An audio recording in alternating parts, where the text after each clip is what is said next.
दोस्तों, पहला काफी आसान क्वेश्चन है। मेरे पास एक गामा फोटोन है जिसका एनर्जी है 3 MeV। ठीक है, वो फोटोन बाय समहाउ कन्वर्ट हो रहा है हमारा एक पॉजिट्रॉन और एक इलेक्ट्रॉन में। तो सवाल यहां पर यह है, जो हमारा चीज बना है पॉजिट्रॉन और इलेक्ट्रॉन पेयर, उनका टोटल काइनेटिक एनर्जी कितनी होने वाली है, वो चीज हमें निकालनी है। तो ये वाला रिएक्शन के बारे में ध्यान दो। तो हमारे पास जो भी फोटोन है, ठीक है,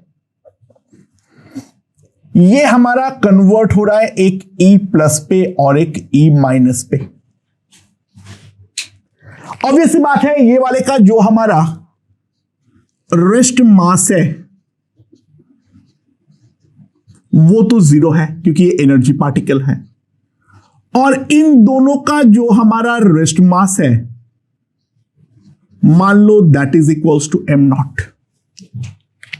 ठीक है, तो ऑब्वियस सी बात है, ये वाले रिएक्शन का जो डेल्टा m होगा वो होगा मेरा -2m0, क्योंकि लेफ्ट हैंड साइड में कोई रेस्ट मास नहीं है, बट यहां पर तो मास हमारा क्रिएट हो रहा है। तो ऑब्वियस सी बात है, energy gone to create mass वो कितना होने वाला है, that is equals to E, that is equals to 2m0 into c²। Energy gone to create mass, that E will be equals to 2m0 into c²। चलो करते हैं। This is equals to 2 into 9.1 into 10 to the power of -31, 3 into 10 to the power of 8 का whole square. इतना हमारे पास joule आने वाला है। So that will be equals to 2 into 9.1 into 9 into 10 to the power of -15 joule. ठीक है, सही किया ना? हाँ, सही किया हूं कैलकुलेट। और अब मैं इसको इलेक्ट्रॉन वोल्ट पे कन्वर्ट करना चाह रहा हूं। 2 into 9.1 into 9 by 1.6 into 10 to the power of 4 electron volt, ये हमारे पास आ जाएगा। ठीक है, तो इतना इलेक्ट्रॉन वोल्ट जो है वो हमारे पास आ जाने वाला है। So now we have to calculate. अगर हम ध्यान दें, this is 81.9, it is 81.9 and इसको अगर हम ध्यान दें, 2 into 819 by 16 into 10 to the power of 4 EV। तो यहां पे तो काट दो 2 को, इसको 8 लिख दो, तो ये मेरे पास आ जाएगा 102। यहां पे 16 3 हो गया, तो अप्रोक्सीमेटली अगर हम ध्यान दें 1.02 मेगा इलेक्ट्रॉन वोल्ट आ जाएगा। तो जो 3 EV का फोटोन था, उस 3 EV का फोटोन, सिंपल सी बात है, इतना तो मास क्रिएशन में इस्तेमाल हो गया है। तो 3 मेगा इलेक्ट्रॉन वोल्ट में से 1.02 अगर मास क्रिएशन में इस्तेमाल हो गया है, तो काइनेटिक एनर्जी ऑफ पेयर जो आएगा, that will be equals to 1.98 mega electron volt. मेरे ख्याल से ये चीज हमें समझ में आ चुकी है। ओके दोस्तों, तो अगला क्वेश्चन देखो क्या बोला हुआ है। 3Li7 या 3Li8 इन दोनों में ज्यादा स्टेबल कौन है, और 6C13 और 6C15 इन दोनों में कौन ज्यादा स्टेबल है, और जो हमारा लेस स्टेबल वन है वो किस तरीके से डीके देगा, वो हमें देखना है। ठीक है, नाउ यहां पर अगर हम ध्यान दें, जो हमारा 3Li7 है, इसका N/P जो आएगा that will B 4/3, that is 1.33, और 3Li8 जो है उसका N/P जो है वो है 5/3, that is equals to 1.67। So simple सी बात है, more the value of n by P,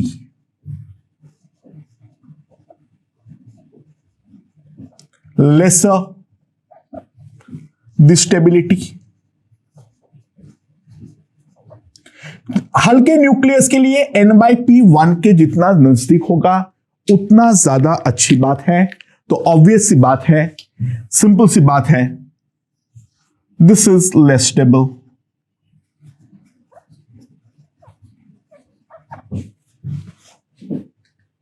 और ऊपर वाला मोर स्टेबल होगा। सिमिलरली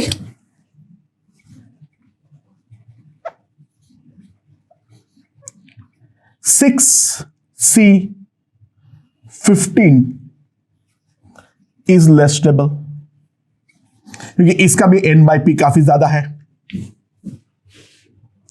एंड नाउ ये हल्के न्यूक्लियस है, n बाई पी ज्यादा है, तो ऑब्वियस सी बात है both gives beta minus decay. दोनों के दोनों जो है वो हमारा बीटा माइनस डीके देने वाला है। और दोनों के दोनों अगर हमें बीटा माइनस डीके देने वाला है तो ऑब्वियस सी बात है क्या होगा हमारे पास। ध्यान दो, जो 3Li8 है ये वाया बीटा माइनस कन्वर्ट होगा 4 बोरॉन 8 पे, 4 बेरिलियम 8 पे, ठीक है। और जो हमारा 6C15 है ये via beta minus decay convert होगा 7N15 में। अच्छा, इसी का ऑक्सिलियरी क्वेश्चन ध्यान देना, मान लो तुम्हें मैं दे दिया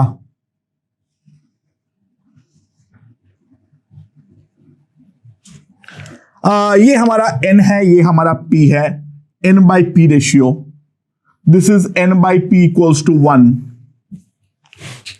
एंड उसके corresponding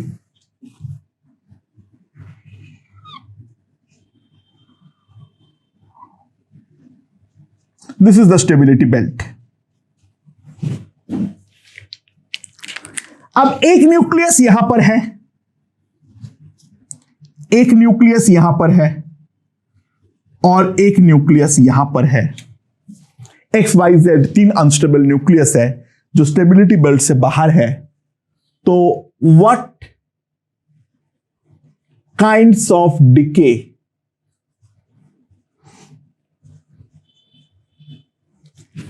x Y and Z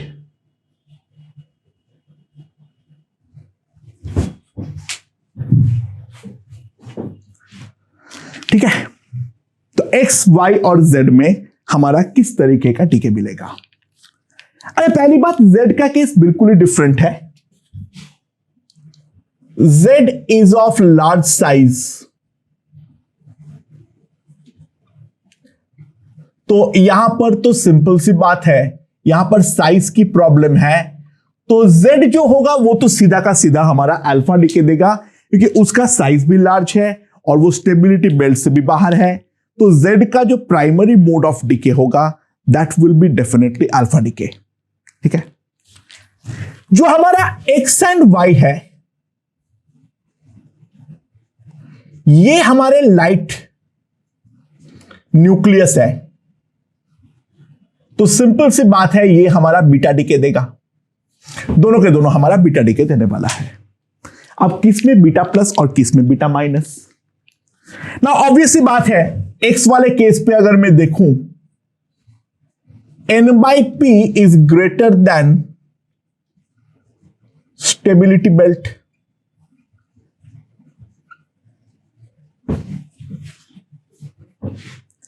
तो हमें n बाई पी को कम करना है, यानी नंबर ऑफ प्रोटॉन बढ़ाना है, नंबर ऑफ न्यूट्रॉन कम करना है। तो ऑब्वियस सी बात है यहां पर जो मिलेगा that will be beta minus DK.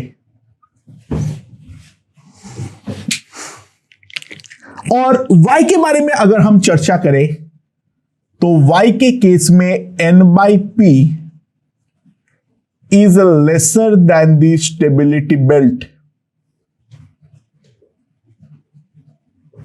तो ऑब्वियस सी बात है यहां पर जो हमें मिलेगा that will be a positron decay या फिर के इलेक्ट्रॉन कैप्चर जो है वो हमें मिलने वाला है। तो एक्स के केस में स्टेबिलिटी बेल्ट के ऊपर है तो इस कारण पे बीटा माइनस डीके मिलेगी और वाई के केस में हमें मिलेगी बीटा प्लस डीके और के इलेक्ट्रॉन कैप्चर। ओके दोस्तों, प्रीटी इंटरेस्टिंग क्वेश्चन। हमारे पास एक न्यूक्लियस है 26Fe55। ये प्रूफ करना है वो के इलेक्ट्रॉन कैप्चर तो दे सकता है लेकिन जो हमारा पॉजिट्रॉन डीके है वो नहीं दे सकता है। जो रिलेवेंट मासेस है उसके बारे में हमें मालूम है। ठीक है, अच्छा, जो हमारा के इलेक्ट्रॉन कैप्चर है तो डेल्टा एम के जो होगा, जो मास डिफेक्ट होगा, that will be nothing but, इसको अगर मैं एफी वाले को एक्स बोलता हूं और एमएन वाले को वाई बोलता हूं, वो मेरे पास इतना आएगा। And we can clearly see इसका जो वैल्यू आएगा अगर मैं इन दोनों को सब्सट्रैक्ट करूं, this is gone, this is gone, this is gone, 0.000248 AMU। तो ऑब्वियस सी बात है जो हमारा के इलेक्ट्रॉन कैप्चर के करस्पॉन्डिंग जो डेल्टा एम आया है वो हमारा ग्रेटर देन 0 आएगा। तो Q that is delta M के इंटू सी स्क्वायर, ये भी ग्रेटर देन 0 आएगा। यानी ये वाला प्रोसेस जो आएगा दैट विल बी एक्सॉर्जेनिक।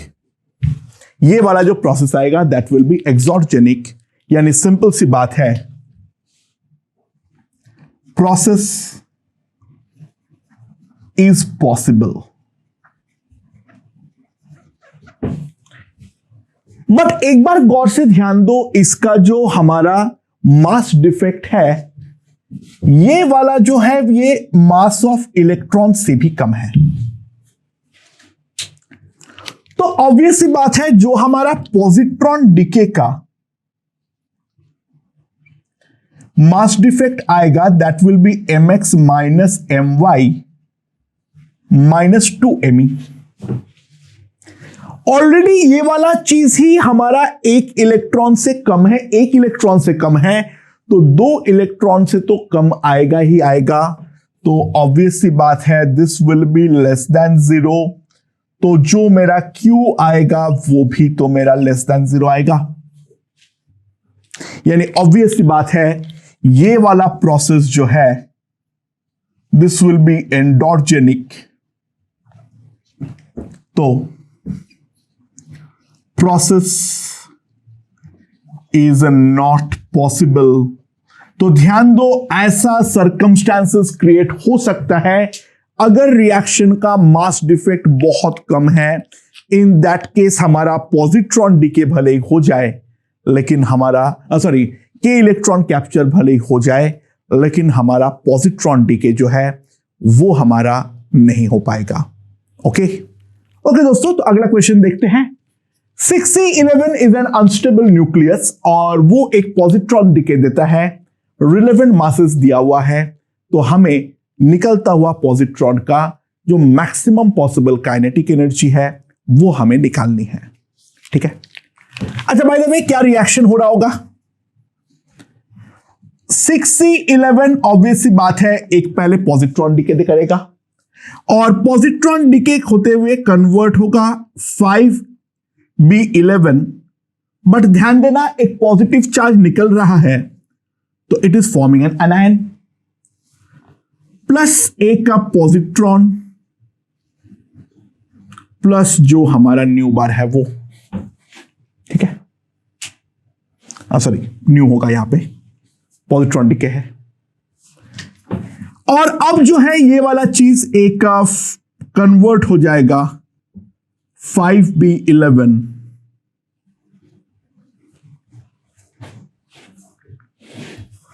ठीक है, जो चार्ज है उसके लिए एक इलेक्ट्रॉन जो है वो निकालना पड़ेगा। इसका काइनेटिक एनर्जी को मैक्सिमाइज करने के लिए हम ये एज्यूम करेंगे, ऑब्वियस सी बात है इन दोनों के पास ऑलमोस्ट कोई एनर्जी नहीं है। हाँ, ऑब्वियसली बात है, इसका रेस्ट मास एनर्जी रहेगा, वो मैं कंसीडर नहीं बोल रहा हूं, बट इसका काइनेटिक एनर्जी और जितना हमारा न्यूट्रिनो में एनर्जी के फॉर्म में निकला, उन दोनों पे ऑब्वियसली बात है ना के बराबर एनर्जी बचना चाहिए, जिससे कि हमारा इसका काइनेटिक एनर्जी को मैक्सिमाइज कर पाए। ना हम जानते हैं पॉजिट्रॉन डीके में जो डेल्टा एम होता है that is mx minus my minus 2 times me।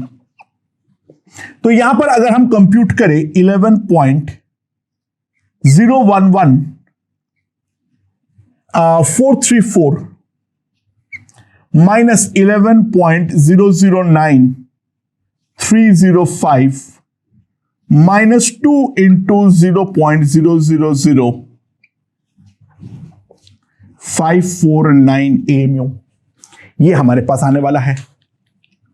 ठीक है, and if I compute this comes out to be approximately 0.001 AMU, approximately यही आता है।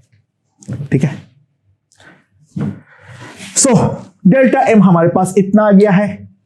तो काइनेटिक एनर्जी जो होगी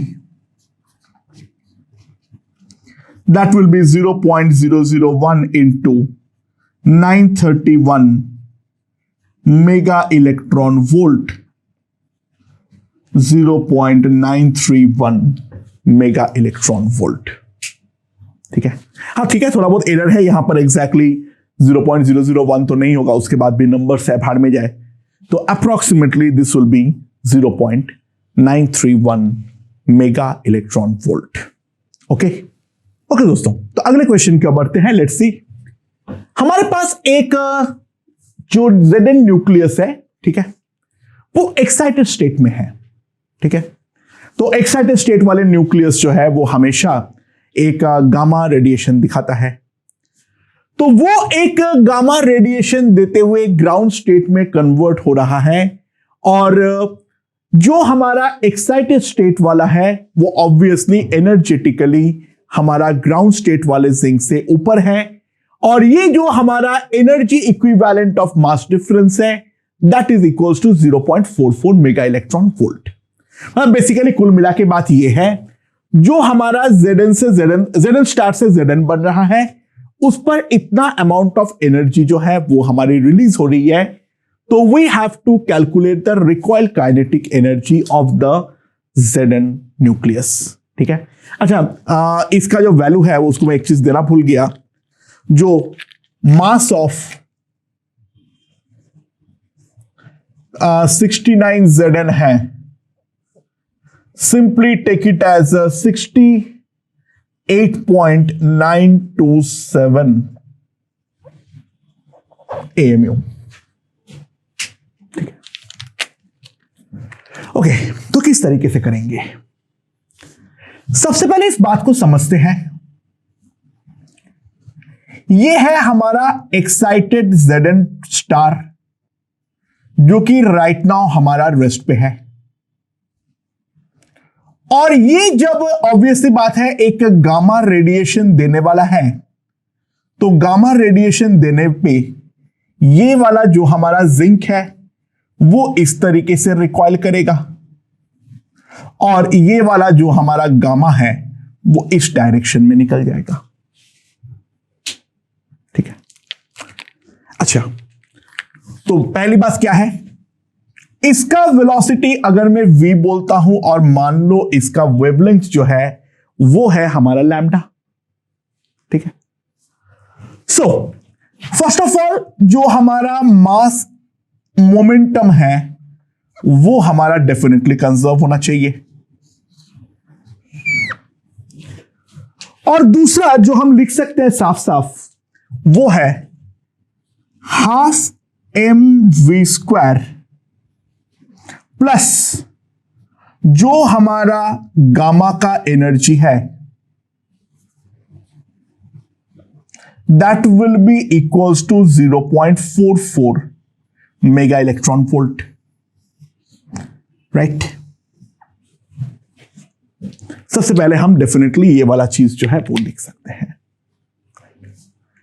अच्छा, अब एक बात जानो, ठीक है, क्योंकि क्वेश्चन को हमें एग्जाम में सॉल्व करना है, तो ऑब्वियसली बात है हम अपना कैलकुलेशन को एक्सप्लोड नहीं करवा सकते हैं।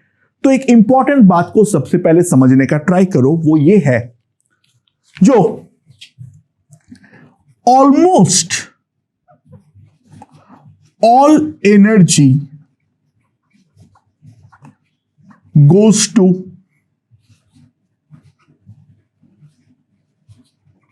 only alpha, only gamma। जो हमारा ये जिंक के पास जो रिक्वायर्ड एनर्जी बचेगी वो प्रैक्टिकली हमारा ना के बराबर बचने वाली है। जितना भी एनर्जी है वो सारे के सारे लगभग हमारा गामा पे चला जाता है। तो ऑब्वियस सी बात है जो हमारा E है वो तो प्रैक्टिकली 0.44 MeV ही होने वाली है। ठीक है, ये जो हमारा E है वो प्रैक्टिकली हमारा 0.44 मेगा इलेक्ट्रॉन वोल्ट ही होने वाली है।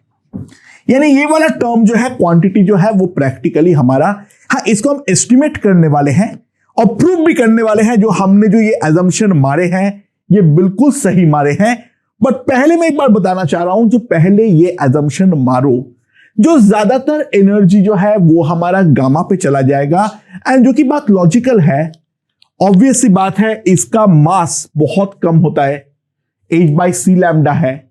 तो इसके कारण जो इसका रिकॉइल बनेगा वो ना के बराबर बनने वाला है। रिकॉइल अल्फा पार्टिकल में फिर भी सब्सटेंशियल होता है, गामा या बीटा में रिकॉइल जो होती है उसको हम practically for all practical purposes नजरअंदाज कर सकते हैं। हम मान सकते हैं जो ये सारे एनर्जी गामा पे जा चुकी है। तो गामा का एनर्जी अगर 0.44 MeV है तो ऑब्वियस सी बात है मोमेंटम ऑफ गामा जो आएगा, नाउ मोमेंटम ऑफ गामा जो आएगा that will be equals to E/c। जो हमारा गामा का मोमेंटम आएगा that will be simply equals to E/c। So P जो आएगा that will be equals to E/c, यानी 0.44 into 10 to the power 6 into 1.6 into 10 to the power of -19 divided by 3 into 10 to the power of 8। इतना हमारे पास SI unit में आने वाली है। हाँ मैं लिख दिया, मैंने अभी कैलकुलेट नहीं कर रहा हूं, लेकिन हाँ इतना मेरा मोमेंटम आने वाली है। And try to understand according to the conservation of momentum, यही तो हमारा MV का भी वैल्यू है। ये जो P होगा this will be equals to momentum of recoil, right.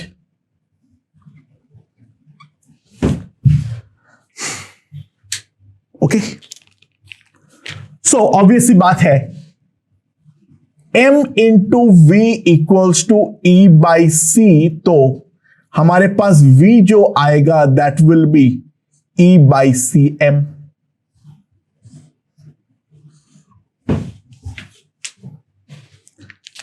सो हमारे पास काइनेटिक एनर्जी जो आएगी that will be equals to ½ m into V²। तो मेरे पास कितना आ जाएगा, E²/2m इंटू C²। ये हमारे पास आ जाएगा। ठीक है, so this is going to be the kinetic energy. Try to understand, इसको इलेक्ट्रॉन वोल्ट से कन्वर्ट करने की जरूरत नहीं पड़ेगी, क्योंकि ये वाला mc² का वैल्यू जो है वो तो मैं डायरेक्टली लिख सकता हूं, दिस इज 68.927 AMU। तो इसके करस्पॉन्डिंग में डायरेक्टली MeV में लिख सकता हूं। सो व्हाट हैपेंस इज, ऊपर को भी MeV में रहने देता हूं और जो नीचे आएगा that will B 68.927 into 2 into 931.5 MeV। ये हमारे पास आ जाएगा।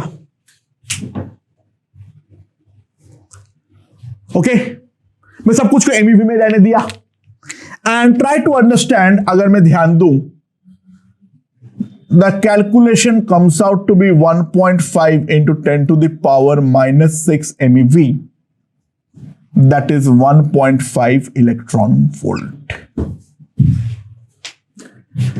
The kinetic energy is nothing but 1.5 electron volt.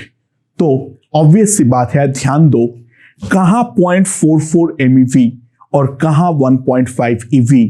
तो try to understand, except the case of alpha decay, the recoil of nucleus in case of both gamma decay and beta minus decay can be practically neglected, and as it can be neglected, हम लोग सारे energy को gamma के अंदर ही अगर समेट लेंगे तो जो हमारा एरर आएगा that is practically negligible. Okay दोस्तों, सो अगला क्वेश्चन देखते हैं। मेरे पास एक 230 का न्यूक्लियस है जो अल्फा डिके देता है, और ये जो है ये दो प्रकार के अल्फा डिके देता है of 6.7 mega electron volt and 5.2 mega electron volt. जो 6.7 मेगा इलेक्ट्रॉन वोल्ट का जो डॉटर है, वो 6.7 मेगा इलेक्ट्रॉन वोल्ट का डॉटर हमारा ग्राउंड स्टेट पे होता है, और 5.2 देने के बाद जो हमारा डॉटर है वो हमारा एक एक्साइटेड स्टेट में होता है। तो सवाल ये है, जब ये एक्साइटेड से वापस ग्राउंड पे आएगा तो इसके दौरान जो गामा रेडिएट करेगा उस गामा की एनर्जी कितनी होने वाली है।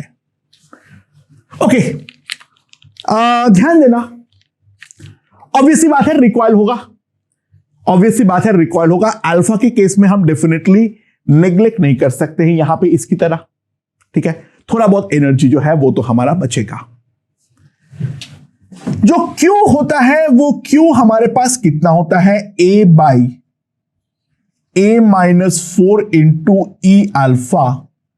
तो हमारा जो काइनेटिक एनर्जी होती है that is Q minus E alpha, so that will be 4 by A-4 into E alpha. ये हमारे पास आ जाएगा, that will be the value of kinetic energy, ठीक है। सो दोस्तों ध्यान देना, जो हमारा इन दोनों के काइनेटिक एनर्जी के बीच का डिफरेंस है, जो हमारा काइनेटिक एनर्जी के बीच का डिफरेंस होगा, ऑब्वियसली बात है that will be 4 into E alpha 1 minus E alpha 2, and try to understand that is the energy difference of Z star to Z। जो इनकी काइनेटिक एनर्जी में अल्टीमेटली डिफरेंस आया वही तो हमारा एनर्जी डिफरेंस है, बाकी तो कोई डिफरेंस है नहीं। वो जो काइनेटिक एनर्जी एक्सेस में आया है, ठीक है, जो काइनेटिक एनर्जी हमें एक्सेस में आते हुए नजर आ रहा है, ध्यान दो, बाकी जो हमारा पूरा जो प्रोसेस है इस पे बाकी तो कहीं पर कोई गेम नहीं है। तो काइनेटिक एनर्जी में जो डिफरेंस नजर आ रही है वही तो हमारा दोनों एक्साइटेड स्टेट के बीच में और ग्राउंड स्टेट के बीच में डिफरेंस है। So we can clearly see, जो हमारा ये एनर्जी गैप आएगा delta E, that is 4 by 230 minus 4, that is 226, और इन दोनों के बीच का जो एनर्जी डिफरेंस है that is 1.5, that is equals to 6 by 226 mega electron volt. और ये जो हमारा डिफरेंस आएगा मेगा इलेक्ट्रॉन वोल्ट में, that is equals to the energy of gamma। Okay दोस्तों, तो अगला क्वेश्चन देखते हैं। ये वाला पार्टिकल हमारा रेस्ट पर है, ठीक है, ये हमारा अल्फा डिके देता है। दो टाइप का अल्फा मिलता है, एक है जिसका एनर्जी है 6.7 मेगा इलेक्ट्रॉन वोल्ट, और दूसरा जो है उसका एनर्जी है 5.2 मेगा इलेक्ट्रॉन वोल्ट। पहले वाले केस में जो हमारा डॉटर बनता है वो बनता है हमारा Z, और दूसरे केस में हमारा बनता है Z स्टार, मतलब एक हमारा ग्राउंड स्टेट पे बनता है और दूसरा जो बनता है वो हमारा एक्साइटेड स्टेट पे बनता है। तो सवाल ये है, जो हमारा एक्साइटेड स्टेट बना है वहां से जब ग्राउंड स्टेट पर आएगा तो उस प्रोसेस के दौरान हमारा जो फोटोन निकलेगा, जो गामा निकलेगा, उसकी एनर्जी कितनी होने वाली है। अच्छा, पहले ये नॉर्मल वाला केस देख लो, ठीक है। यानी हम लोग अगर ग्राउंड स्टेट के बारे में सोचे तो ग्राउंड स्टेट से हमें एक फायदा मिलता है।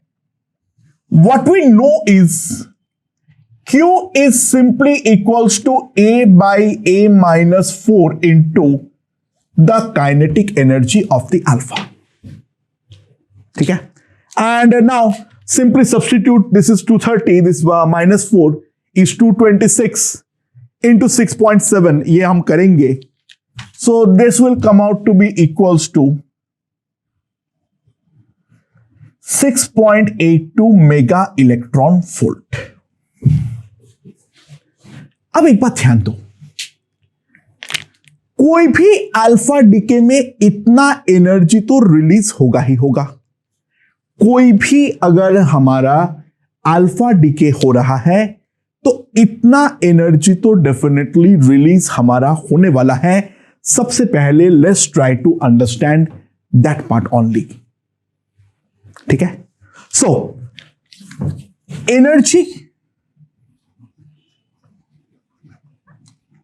ऑफ अल्फा डीके हमारा कितना आएगा? That is 6.82 mega electron volt. अब एक्साइटेड स्टेट के बारे में बात करो। नाउ ऑब्वियस सी बात है,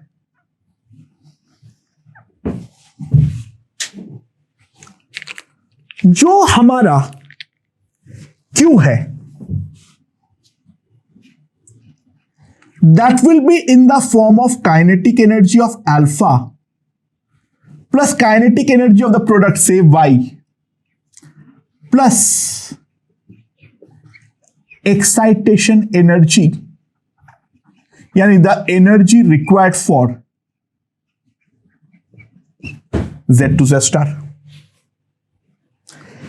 देखो अल्टीमेटली एक्साइटेड स्टेट में Q वैल्यू तो सेम ही होगा, वो जो नॉर्मल अल्फा डीके में हो रहा है, लेकिन उसका एक हिस्सा हमारा न्यूक्लियस को एक्साइटेड स्टेट में भेज रहा है और बाकी जो हिस्सा है वो हमारा काइनेटिक एनर्जी ऑफ अल्फा और काइनेटिक एनर्जी ऑफ वाई में कन्वर्ट हो रहा है।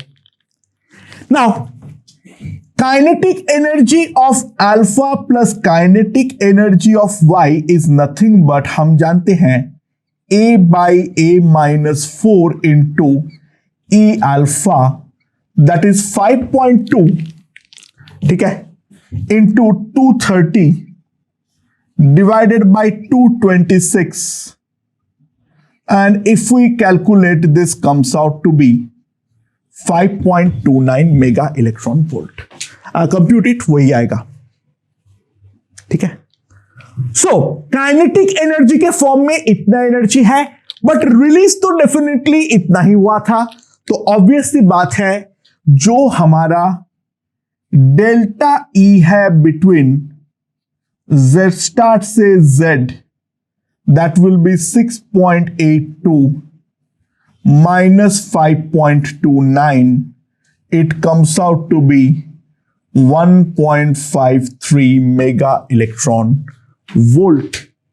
और ये जो एडिशनल एनर्जी है वो हमारा न्यूक्लियस के अंदर स्टोर्ड है, एंड ऑब्वियस सी बात है हमारे पास जो आएगा एनर्जी ऑफ गामा रेडिएशन जो आएगा, that will be simply 1.53 mega electron volt. उम्मीद है ये चीज हमें ढंग से समझ में आ चुकी है। ओके दोस्तों, तो अगला क्वेश्चन देखते हैं क्या बोल रखा है। ये बोल रखा है जो हमारा एक न्यूट्रॉन जो है, जो कि इनिशियली रेस्ट पर है, वो हमारा डिके करता है as a proton and electron, and anti neutrino has been emitted in that process. ठीक है, जो हमारा रेस्ट मासेस है वो सब कुछ दे रखा है, बहुत ही अच्छी तरीके से दे रखा है, जो कि हमें कैलकुलेट करने में थोड़ी सी आसानी हो, राइट। ये दे रखा है जो हमारा MEV पर सी स्क्वायर के टर्म में सब कुछ दे रखा है, रेस्ट मासेस। एंटी न्यूट्रिनो का नेस्ट मास को हम प्रैक्टिकली नेग्लेक्ट कर सकते हैं एंड उसके करस्पॉन्डिंग उसका टोटल एनर्जी जो है वो दे रखा है। तो सवाल ये है, जो अगर हमारा प्रोटॉन और इलेक्ट्रॉन का जो मोमेंटम्स है उनका मैग्नीट्यूड्स अगर हमारे इक्वल है तो इलेक्ट्रॉन का काइनेटिक एनर्जी कितनी होने वाली है। ओके दोस्तों, तो ये वाला क्वेश्चन के बारे में देखते हैं। अच्छा, सबसे पहले अगर हम अप्लाई करते हैं कंजर्वेशन ऑफ एनर्जी, ऑब्वियस बात है इन सब न्यूक्लियर रिएक्शन में हम इनिशियल काइनेटिक एनर्जी को जीरो है तो इनिशियल एनर्जी को जीरो लेकर चालू नहीं कर सकते हैं। We have to consider the rest mass energies also. तो जो मेरा mn(c²) होगा, that is the rest mass energy, that will be mp(c²) plus kinetic energy of proton plus me(c²) plus kinetic energy of electron plus energy of anti neutrino. ये तो हम definitely लिख सकते हैं। सो ऑब्वियस बात है जो हमारे पास आ जाएगा that is kinetic energy of proton plus kinetic energy of electron. बाकी सारे टर्म्स तो हमारे लिए नोन है, तो उसका वैल्यूज कितने कितने आएंगे, चलो 939.5656 माइनस 938.2723 माइनस 0.5109। अच्छा, इन सब क्वेश्चनों में प्लीज एक बार आप लोग सब लोग जो है कैलकुलेशन को डेफिनेटली ढंग से चेक कर लेना, ठीक है। Sorry, minus 0.0004। ये जो हमारे पास है, ये हमारे पास टोटल एनर्जी जो है वो आ जाएगी। That will be the total kinetic energy of proton plus total kinetic energy of electron, ठीक है। अच्छा, तो Kp प्लस Ke ये हमारे पास कितना आएगा, ये पूरा कैलकुलेशन कर लो, मैंने कर रखा हूं। तो that comes out to be equals to 0.7820 mega electron volt. Calculate it, you will get this point, ठीक है। अच्छा, काइनेटिक एनर्जी और मोमेंटम में क्या संबंध है? Provided the velocity of light के कंपैरिजन में हमारा वेलोसिटी सब्सटेंशियली कम हो, तो जो काइनेटिक एनर्जी ऑफ प्रोटॉन होगा that will be p² by 2mp and kinetic energy of electron जो होगा that will be p² by 2me। अच्छा, प्रोटॉन जो है वो इलेक्ट्रॉन से बहुत ज्यादा भारी है, तो बिना कैलकुलेशन पे दिमाग लगाए हम ये चीज तो डेफिनेटली लिख सकते हैं, kinetic energy of electron will be much greater than the kinetic energy of proton। तो ऑब्वियस सी बात है इन दोनों का सम भले 0.7820 इलेक्ट्रॉन वोल्ट हो, तो ऑब्वियस सी बात है जो हमारा K ऑफ इलेक्ट्रॉन होगा that will B practically 7820 mega electron volt. हाँ, मानता हूं हल्का सा डिफरेंस आएगा, ठीक है, बट काइनेटिक एनर्जी का रेशियोज देख लो, 10⁴ के ऑर्डर में आएगा। तो 10⁴ के ऑर्डर में अगर आने वाला है तो ऑब्वियस सी बात है, अब तो 2000 करीबन आता है, ठीक है, 2000 करीबन आता है। तो इसका 2000 हिस्से में से एक हिस्सा जो है वो हमारा जाने वाला है प्रोटॉन के पास, यानी प्रैक्टिकली 0.0004 आएगा। लगभग वैल्यूज के बारे में बात करूं तो 7820 चलेगा। अगर एग्जैक्ट कैलकुलेशन करने का मन भी करे तो भी कितना आएगा, 7818 7817 इसी प्रकार का कुछ आ जाएगा। बट एग्जाम हॉल में ऑब्वियसली वो वाला कैलकुलेशन करने की मेहनत हम नहीं करने वाले हैं। प्रैक्टिकली जितना भी काइनेटिक एनर्जी बचेगा वो पूरा का पूरा इलेक्ट्रॉन के पास ही बचने वाला है जो रिकॉइल प्रोटॉन है। अगर मोमेंटम का मैग्नीट्यूड दोनों का इक्वल है, रिकॉइल प्रोटॉन का काइनेटिक एनर्जी हम पूरी तरीके से इस क्वेश्चन में नेग्लेक्ट कर देंगे। Okay, so now let's move on to a calculation based question. इसका कंसेप्चुअली काफी अच्छा है, कैलकुलेशन थोड़ा गंदा है, मैं वो कैलकुलेशन पहले से कर रखा हूं। ठीक है, क्वेश्चन को समझो क्या है। एक न्यूक्लियस रेस्ट पर है, वो एक अल्फा डीके देता है, तो जो वो अल्फा डीके देता है तो उसका जो डी ब्रॉगली वेवलेंथ है that is given to us. Daughter का मास दिया हुआ है और जो हमारा अल्फा का मास है वो दिया हुआ है, तो हमारा मास ऑफ पेरेंट कितना होगा। अच्छा, गलती मत करना, इन दोनों को ऐड मत कर देना। Obviously there is a concept of mass defect, क्योंकि अल्फा डीके के दौरान दोनों पार्टिकल्स में जो काइनेटिक एनर्जी आई है वो काइनेटिक एनर्जी डेफिनेट सी बात है हमारा उसी एक्सपेंस पे तो आई है। ठीक है, जो हमारा मास डिफेक्ट का एक्सपेंस है उसी के चलते तो ये काइनेटिक एनर्जी हमारा पैदा हुआ है, वरना तो काइनेटिक एनर्जी पैदा ही नहीं होना चाहिए था। सो अल्फा डीके होने पर हमें डी ब्रॉगली वेवलेंथ दे रखा है, तो दोस्तों ध्यान देना, जो हमारा लैम्डा होता है that comes out to be h/mv, तो जो हमारा मोमेंटम p आएगा that will be equals to 6.63 into 10 to the power of -34 divided by 5.76 into 10 to the power of -15 in SI units. And if I calculate, that will come out to be equals to 1.15 into 10 to the power -19 kilogram meter per second. So that is the momentum of the alpha particle.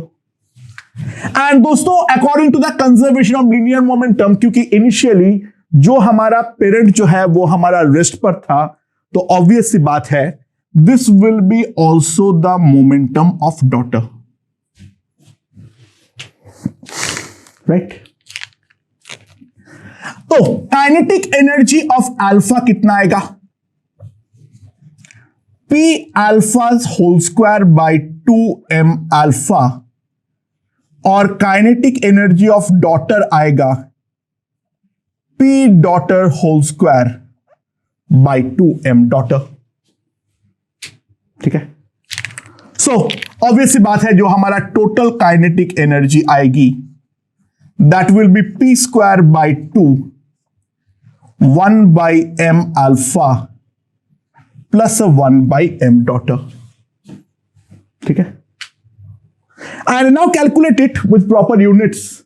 ठीक है, now calculate it with proper units. सबको पहले SI में convert कर लेना, और SI में convert करने के बाद trust me, this will come out to be 6.25 mega electron volt. ठीक है, वैल्यूज पुट कर लेना, उसके बाद ये आएगा this will be 6.25 mega electron volt. Okay, now ये हमारा काइनेटिक एनर्जी है, तो ऑब्वियस सी बात है K will be equals to delta m into c square। ये जो काइनेटिक एनर्जी हुआ है ये तो हमारा मास डिफेक्ट के कारण ही हमारा पैदा हुआ है। सो दोस्तों डेल्टा m जो आएगा, डेल्टा m जो आएगा वो आएगा 6.25 by 931.5 and this will come out to be AMU। ये मेरा डेल्टा m है। अच्छा, मास ऑफ प्रोडक्ट कितना है, जो हमारा मास ऑफ प्रोडक्ट है वो कितना है हमारे पास, इन दोनों को डायरेक्टली ऐड कर दो, that will B 227.612 AMU।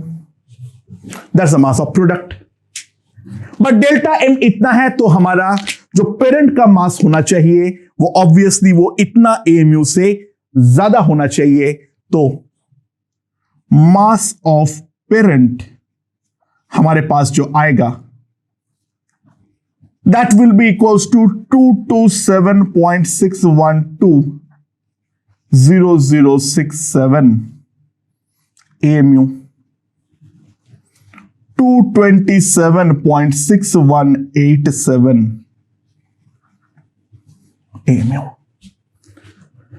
So this is the mass of the parent nucleus.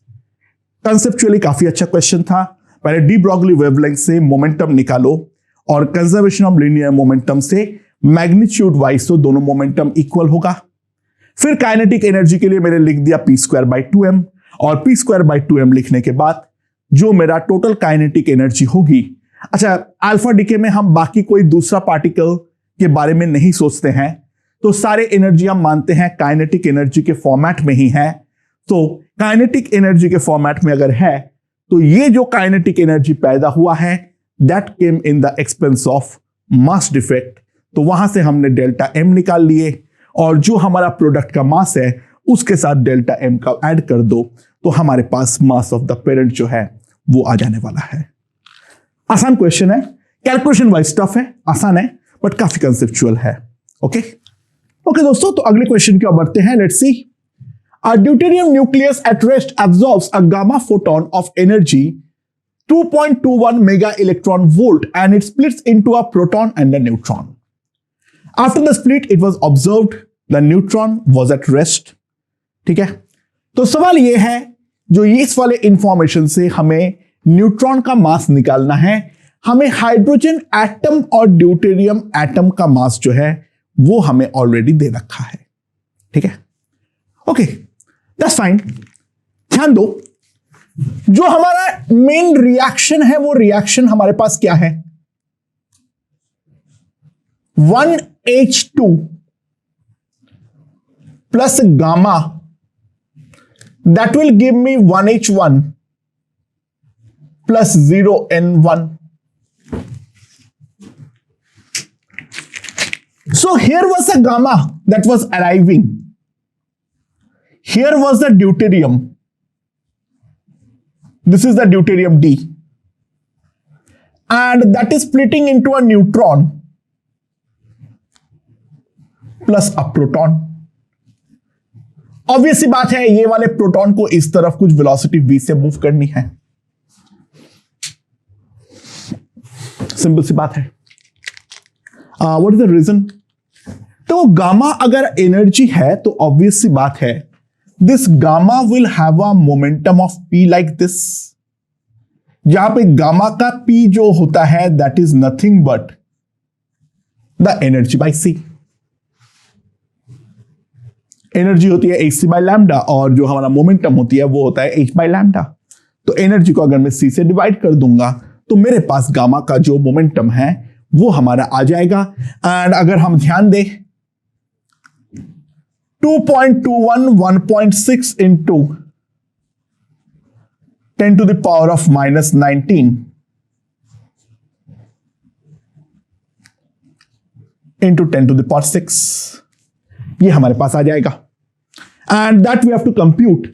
मैं कैलकुलेशन पहले से कर रखा हूं. That is equals to 1.18 into 10 to the power of minus 17. ठीक है, ये हमारे पास आ जाएगा. राइट क्या मैं सही लिखा हूं या गलत लिखा हूं, एक मिनट देख लूं. नहीं, सॉरी. ध्यान, एक सेकंड, एक मिनट रुक जाओ. ये 0.5 है. तो ये 0.5 है, तो ये 10 to the power minus 2 है, 10 to the power minus 21 kilogram metre per second. Sorry. Yeah. So that is the momentum. I made a calculation mistake. पता नहीं आगे क्या होगा.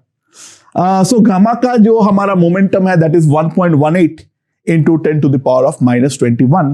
And ध्यान देना, this will be equals to the momentum of proton. Right? So जो हमारा kinetic energy of proton होगी, वो काइनेटिक एनर्जी ऑफ प्रोटॉन कितनी होगी? That will be nothing but p²/2m. That will be p²/2m. ठीक है, and try to calculate it. It will come out to be 0.0 003 mega electron volt. So the proton का जो हमारा kinetic energy होगी that is extremely small. आप please calculated सारे values put कर देना, एग्जैक्टली आने वाला है। कैलकुलेशन दिखा के मुझे क्या फायदा मिलने वाला है और तुम्हारे भाई टाइम वेस्ट के अलावा कुछ नहीं होगा। सो हमारा प्रोटॉन का जो काइनेटिक एनर्जी है वो हमारे पास आ चुका है एंड ध्यान देना दिस इज एक्सट्रीमली स्मॉल। ठीक है ना। अब क्या है हमारे पास, जो ये वाला रिएक्शन हुआ है उस पर इफेक्टिवली जो हमारा एक ड्यूट्रियम है और एक गामा है वो हमारा एक का हाइड्रोजन और जो हमारा न्यूट्रॉन है उस पर कन्वर्ट हुआ है। ठीक है, अच्छा। सो दोस्तों अब अगर हम ध्यान दें ये वाले पे इनिशियल एनर्जी जो होगा that will B mdc², mass of deuterium c² plus 2.21 MeV, that must be equals to mnc² plus mpc² plus kinetic energy of proton. Conservation of energy मैंने अप्लाई कर दिया। The rest mass of deuterium को मैं अगर md बोलता हूं, अच्छा by the way एक बात ध्यान देना, यहां पर एटम दिया हुआ है या न्यूक्लियस दिया हुआ है, doesn't matter. The reason being हमें जो चाहिए होगा वो है md माइनस mp। ठीक है, अगर मान लो हमारे पास एटम भी दिया हुआ है, ड्यूट्रियम और हाइड्रोजन में दोनों पर हमारा ऑब्वियस सी बात है एक एक इलेक्ट्रॉन तो ऑब्वियसली अवेलेबल होगा, और एटम दिया हुआ है तो दोनों में से इलेक्ट्रॉन का मास सब्सट्रैक्ट हो जाएगा, इट रियली डजंट मैटर। और न्यूक्लियस भी अगर दिया हुआ है तो भी डजंट मैटर, तो हमें डायरेक्टली ये वाले वैल्यूज का इस्तेमाल कर लेंगे। तो एटम भी दिया हुआ होगा तो भी ये वाले वैल्यूज का इस्तेमाल करेंगे, अगर हमारे पास न्यूक्लियस भी दिया हुआ है तो भी हम वही इस्तेमाल करेंगे, क्योंकि इलेक्ट्रॉन का मास का फैक्टर दोनों में ही, क्योंकि एक एक ही इलेक्ट्रॉन होते हैं एटम में, तो वो इलेक्ट्रॉन का मास डेफिनेटली हमारा कट होने वाला है। सो दोस्तों ध्यान दो, अब कुछ बचा नहीं as such. md minus mp c² plus 21.2 minus 0.003 that will be equals to mn into c²। and now we simply calculate it। तो हमारे पास जो आ जाएगा mn that is md minus mp plus 21.07 divided by c²। ये हमारा mega electron volt पे हो जाएगा। ठीक है, यहां पे तो हम जानते हैं इसको हम सिंपली 931 से डिवाइड कर देंगे तो हमारे पास ये आंसर आ जाएगा। तो if I simply compute mn that will come out to be 1.008968 AMU। So that will be the mass of neutron। अब तो सिंपल वैल्यू सब्स्टिट्यूशन है, ये वाला वैल्यूज जो है वो यहां से ले लो, इन दोनों को सब्सट्रैक्ट करो और इसको 931 से डिवाइड कर दो, क्योंकि हम जानते हैं 1 AMU 931 MeV देता है, तो वहां से इसको कंप्यूट कर दो, यहां से हमारे पास मास ऑफ न्यूट्रॉन आ जाएगा। कैलकुलेशंस देख लेना, बाकी कंसेप्चुअली क्या करना है सबसे पहले उस बात को समझो। We applied the conservation of momentum and we applied then the total energy conservation. Total energy conservation पे ध्यान रखना, रेस्ट मास एनर्जी को भूलना मत। ठीक है, ओके दोस्तों, तो अब हम लोग एक शानदार क्वेश्चन देखते हैं। ये वाले क्वेश्चन में क्या है, मेरे पास एक रेडियो एक्टिव सैंपल है जिसके अंदर दो आइसोटोप्स है एक्स और डी। एक्स जो है वो हमारा है अल्फा एमिटर और डी जो है वो है हमारा एक बीटा एमिटर। ठीक है, अच्छा, जो पहले वाले रिएक्शन का Q वैल्यू है वो दे रखा है Q1 और जो दूसरा वाला रिएक्शन है उसका Q वैल्यू है Q2। तो यहां से जो अल्फा और बीटा पार्टिकल्स निकल रहा है, मैंने एक उसका बहुत छोटा सा पैरेलल स्ट्रीम लेना चाहता हूं। उस कारण पे दो बहुत पतले पतले स्लिट्स S1 और S2 के थ्रू पास किया, और इसके थ्रू जब बाहर निकल रहा है तो मैं प्रैक्टिकली मान सकता हूं जो ये वाला वेलोसिटी जो है वो v ये S1 और S2 का ज्वाइनिंग लाइन के परपेंडिकुलर है। ठीक है, एक बहुत पैरेलल बीम लिया ना, यहां पर एक होल के थ्रू एक रीजन पर एंटर किया जहां पर हमारा जो है बी वेक्टर लाई करता है जैसे हमने दिखा रखे हैं। तो सवाल यहां पर यह है, मैंने ये देखा जो स्क्रीन पे एक ऊपर की तरफ लगभग सेम जगह पर हमारा पिन पॉइंट हो रहा है, नीचे की तरफ बहुत सारे जगह पे पिन पॉइंट हो रहा है, पार्टिकल्स बहुत सारे जगह पे डिटेक्ट हो रहा है, बट ये वाले बी पॉइंट के नीचे जो है उस पॉइंट के नीचे नहीं हो रहा है। Explain this phenomena. और ओ ए का वैल्यू अगर R1 है और ओ बी का वैल्यू जो है वो हमारा R2 है, तो हमें R1/R2 का वैल्यू निकालनी है। ये दे रखा है Q1/Q2K है, जो मास ऑफ प्रोटॉन है वो मास ऑफ इलेक्ट्रॉन के ईटा टाइम्स है। ठीक है, ये कैलकुलेशन ना करना पड़े। और जो मास ऑफ अल्फा है वो हमारा 4 टाइम्स मास ऑफ प्रोटॉन है। ओके, सबसे पहले ध्यान देना अल्फा जो है वो पॉजिटिवली चार्ज्ड है और बीटा जो है वो हमारा नेगेटिवली चार्ज्ड है। तो वेलोसिटी अगर इस तरफ है, बी अगर मेरा अंदर है, तो पॉजिटिव चार्ज ऊपर की तरफ धक्का खाएगा और जो नेगेटिव चार्ज है वो नीचे की तरफ धक्का खाएगा। तो ऑब्वियस सी बात है, ये वाले जो पार्टिकल्स है वो है अल्फा। ठीक है, समझ में? हम एक चीज जानते हैं, इन alpha decay energies of all alpha are almost same, but in beta decay it varies a lot. हम जानते हैं जो हमारा रिएक्शन के दौरान जो अल्फा पार्टिकल्स होते हैं उनका काइनेटिक एनर्जी और जो एनर्जी ऑफ द रिएक्शन है उन दोनों में एक रिलेशन होती है। तो kinetic energies of alpha are practically always same, they are practically always same. तो अल्फा पार्टिकल्स के सबका वेलोसिटी लगभग सेम होने के कारण वो प्रैक्टिकली हमारा स्क्रीन में एक ही जगह पर आने वाला है, राइट? जबकि बीटा पे केस में हम जानते हैं जो हमारा रिएक्शन का एनर्जी है वो हमारा जो न्यूट्रिनो जो एंटी न्यूट्रिनो है और जो बीटा का काइनेटिक एनर्जी है दोनों में डिस्ट्रीब्यूटेड होती है, और उस कारण पे बीटा के जो एनर्जीज है they vary between a large range. So इस कारण पे हमें अलग अलग वैल्यूज ऑफ वेलोसिटीज मिलेंगी बीटा में। सो अलग अलग पॉइंट पे जाके वो कन्वर्ज करने वाला है।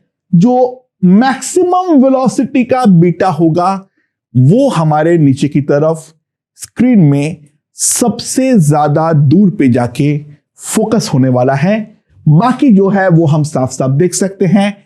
Alpha is almost a single point, a very small range, but beta will have a very high range starting from the top most point to a maximum value. ठीक है, ओके। नाउ एक बात ध्यान दो, alpha decay के case में हम एक चीज साफ साफ जानते हैं, और वो क्या है? जो हमारा रिएक्शन का Q वैल्यू होती है that is Q1, that is equals to A/A-4 into kinetic energy of alpha. So alpha का जो काइनेटिक एनर्जी हमारे पास आ जाएगी that will be A-4/A into Q1, that is half M alpha into V alpha square. ठीक है, so obvious बात है हमारे पास क्या आ जाएगा? V अल्फा स्क्वायर जो आ जाएगा, दिस इज पूरा चीज को मास ऑफ प्रोटॉन में कन्वर्ट कर लो, वो हमारे लिए अच्छा रहेगा। तो mass of alpha is 4 times mass of proton, तो ये हमारे पास आ जाएगा a minus 4 by a q1 by 2 times mass of proton. So V alpha will be this. ठीक है. एंड नाउ यहां पर अगर हम ध्यान दें, जो हमारा रेडियस ऑफ अल्फा होगा मैग्नेटिक फील्ड में, आर अल्फा हमारे पास सिंपली आएगा M alpha V alpha by B into 2e. Charge जो है वो तो 2 इलेक्ट्रॉनिक चार्ज जितना है. हाँ, पॉजिटिव चार्ज है, बट 2 इलेक्ट्रॉनिक चार्ज जितना है. राइट. सो क्या आएगा अब मेरे पास? जो हमारा आर अल्फा आएगा, M alpha is nothing but 4 MP. ठीक है, M alpha is nothing but 4 MP. तो यहां पे 4 MP को अंदर डालूंगा तो ये हमारे पास 16 हो जाएगा. ठीक है, और ये हमारा 16 में से 2 कटेगा, 8 बचेगा.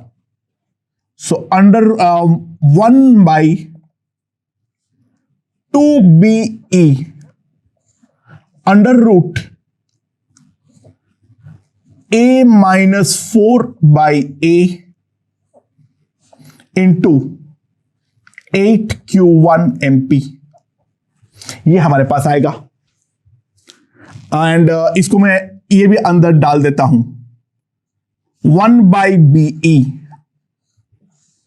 तो 4 अंदर जाएगा, 4q1 MP a minus 4 that is equals to r alpha. ठीक है, sorry,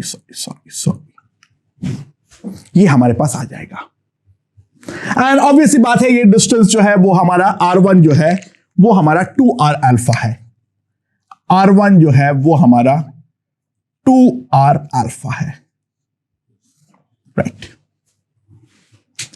on the other hand, अगर हम बीटा डीके के बारे में बात करें तो बीटा डीके वाले पार्ट पे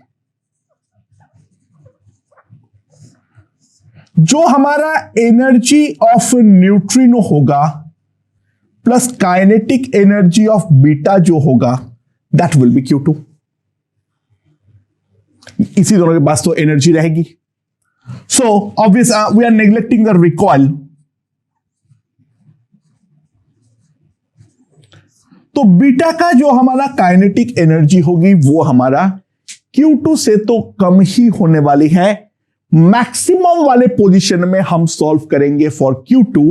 यहां से अब बात समझ में आ गई होगी, जो यहां पर हमें बहुत सारे पॉइंट्स मिल रहा है और यहां पर हमारा सिंगल पॉइंट क्यों मिल रहा है. हम एक्सट्रीम केस के लिए सॉल्व करेंगे जब एंटी न्यूट्रिनो के पास जो एनर्जी है उसको हम प्रैक्टिकली नेग्लेक्ट कर पाए. तो क्या आ जाएगा मेरे पास? Half ME into VE square will be equals to Q2 limiting case के लिए. एंड जो हमारा मास ऑफ इलेक्ट्रॉन है वो है mass of proton by eta. ठीक है, अभी पहले मास ऑफ इलेक्ट्रॉन लेके सॉल्व कर लेता हूं, लास्ट में पुट करूंगा. तो VE जो आएगा वो आएगा under root 2Q2 by ME.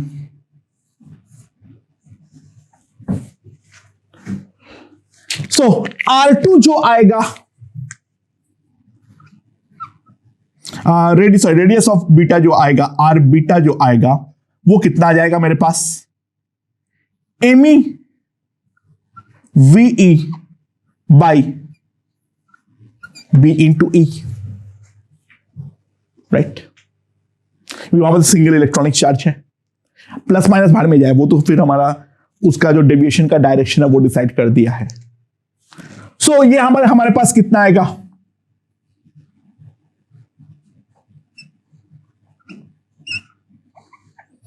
To ME into Q2. ठीक है, एंड ME जो है that is nothing but MP by eta. So मेरे पास क्या आ जाएगा? This will be equals to 1 by BE under root 2 MP Q2 by eta. And obviously बात है जो हमारा R2 होगा that will be 2R beta. So R1 by R2 will be nothing but R alpha by R beta. ठीक है. And now we have to just substitute the values. So 1 by B is gone. MP gone, 2 gone. ये सारी चीज हमारा चला गया है. तो ये जो हमारे पास आएगा दैट विल बी बड़ा सा अंडर रूट बना लेता हूं. यहां पर आएगा Q1, यहां पर आएगा Q2. MP तो गया है, चला गया है. ठीक है. 2 भी चला गया है. तो ईटा मेरा ऊपर आएगा into A-4 by A. Now Q1 by Q2 जो है वो हमें दे रखा है K. तो ईटा K A-4 by A. So that is the ratio of two distances जो कि हम लोग साफ साफ यहां पर देख सकते हैं. ये वाला अच्छा क्वेश्चन था, कैलकुलेशन बिल्कुल नहीं था. मेरे ख्याल से ये समझ में आ चुका है. तो इसी के साथ हम अल्फा डीके बीटा डीके के रिगार्डिंग काफी सारे क्वेश्चन कर चुके हैं. बेसिक लेवल पे उम्मीद है जो समझ में आ चुका है जो इन प्रॉब्लमों को सॉल्व हमें किस तरीके से करनी है. तो अब हम लोगों का लास्ट पार्ट बचा हुआ है इसका, and that is nothing but nuclear fission and nuclear fusion. So let's start that part right now.